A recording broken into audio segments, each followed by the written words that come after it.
ஒரு கோடை விடுமுறையில் கவின் மற்றும் நிதின் என்ற இரண்டு சகோதரர்கள் தங்கள் தாத்தா வீட்டிற்குச் சென்றார்கள். அங்கு பெரிய தோட்டம் ஒன்று இருந்தது. தாத்தா அவர்கள் இருவரிடமும் சில விதைகளை கொடுத்து, யார் செடி அழகாக வளருகிறதோ அவருக்கு ஒரு பரிசு உண்டு என்றார். இருவரும் ஆர்வத்துடன் ஆளுக்கு ஒரு தொட்டியில் விதைகளை நட்டார்கள். சில நாட்கள் கழிந்தன. கவினின் தொட்டியில் செடி முளைக்கவில்லை. ஆனால் நிதின் தன் தொட்டியில் ஒரு சிறிய செடி முளைத்திருப்பதாக பொய் சொல்லி காட்டில் இருந்த ஒரு களைச்செடியை பிடுங்கி வந்து நட்டு வைத்தான். தாத்தா வந்து பார்த்தார்.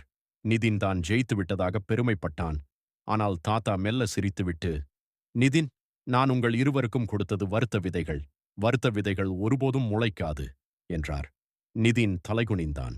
கவின் செடி முளைக்கவில்லை என்றாலும் உண்மையைச் சொன்னதால் தாத்தா கவினை பாராட்டினார். வெற்றியை விட நேர்மையே முக்கியம் குட்டிகளே என்று தாத்தா அவர்களுக்கு புரிய வைத்தார். அன்று முதல் நிதின் பொய் சொல்வதைத் தவிர்த்தான். நீதி, நேர்மையே என்றும் வெல்லும்